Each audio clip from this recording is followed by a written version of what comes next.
김원영 골형성 부전증으로 휠체어를 탄다. 15살 때까지 병원과 집에서만 생활했다. 검정고시로 초등과정을 마치고 서울대학교 사회학과를 졸업했다. 서울대 로스쿨을 졸업하고 장애문화예술연구소에서 연극배우로 활동하기도 했다. 현재 서울에서 변호사로 활동 중이다. 한편에는 장애, 질병, 가난을 이유로 소외받는 동료들이 있고 다른 한편에는 좋은 직업, 학벌, 매력적인 외모로 세상의 중심에 서 있는 동료들이 있다. 그 가운데 진동하듯 살면서 사회학과 법학을 공부하며 자신의 정체성과 장애인 문제를 사회적 차원에서 고민하기 시작했고 그 고민을 글로 썼다. 누가 나를 쳐다보면 나는 먼저 나를 두 개의 나로 분리시킨다. 하나는 내 안에 있는 그대로, 진짜 나에게서 갈라져 나간 다른 나로 하여금 내 몸 밖으로 나가 내 역할을 하게 한다. 내 몸 밖을 나간 다른 나는 남들 앞에 노출되어 마치 나인 듯 행동하고 있지만 진짜 나는 몸 속에 남아서 몸 밖으로 나간 나를 바라보고 있다. 하나의 나로 하여금 그들이 보고자 하는 나로 행동하게 하고 나머지의 하나의 나는 그것을 바라보는 것이다. 그때 나는 남에게 보여지는 나와 나 자신이 바라보는 나로 분리된다. 물론 그중 진짜 나는 보여지는 나가 아니라 바라보는 나이다. 이렇게 나를 두 개로 분리시킴으로써 나는 사람들의 눈에 노출되지 않고 나 자신으로 그대로 지켜지는 것이다. 한여름 어느 오후 나의 동네 친구들이 모두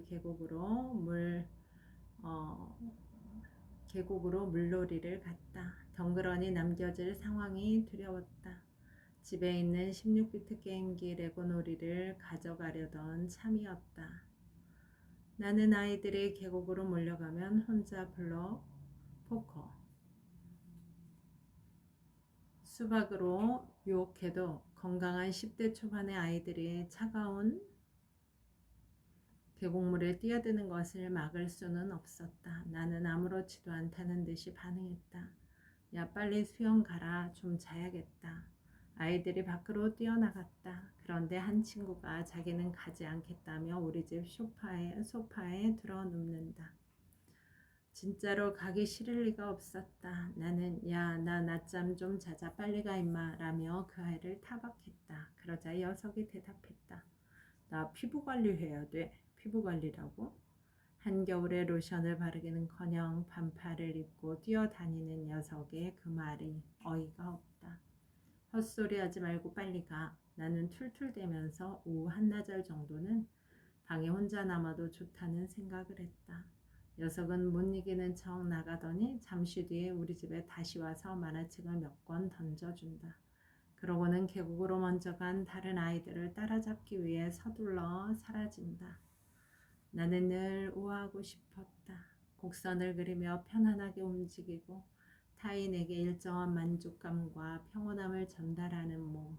예측 불허로 움직이면서도 마치 원래 그렇게 되어야 했다는 듯이 움직이는 몸을 가지고 싶었다. 김연아의 몸은 마치 중력에서 자유로운 것처럼 보인다. 20세기 중반을 풍미한 영화배우 캐리 그랜트를 우아함의 대명사로 꼽는다.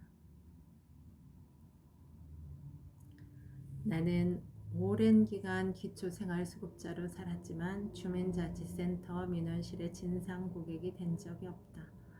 도로를 점거하는 유복자가 되지도 않았다. 노련한 일상의 연기자 존 롤스와 카를 마르크스, 미셸 푸코를 읽는 지적이고 비판적인 연구자이고자 했다.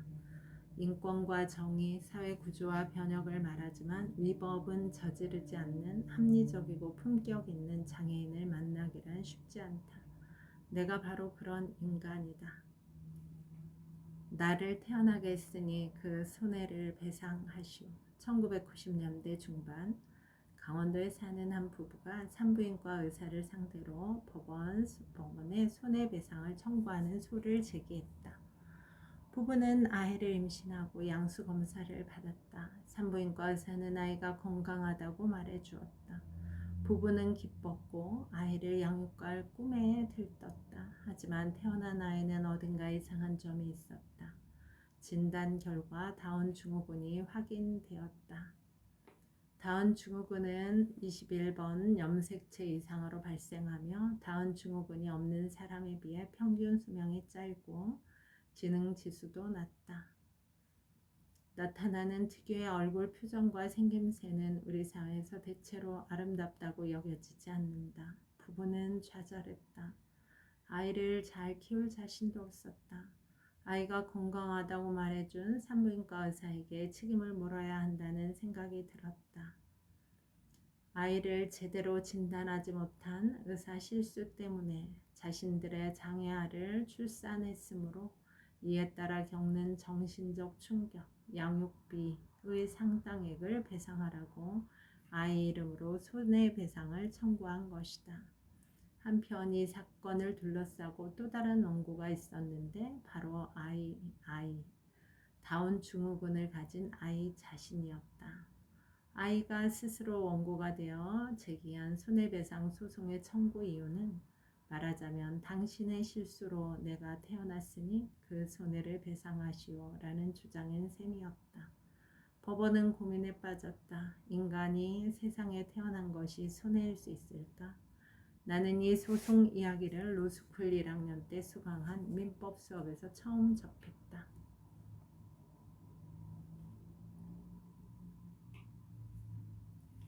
유전 질환으로 인해 시각장애를 가진 한 여성은 출산 이후 비장애인인 남편이 아이에게 장애가 없다는 사실을 알았을 때의 반응을 이렇게 전한다.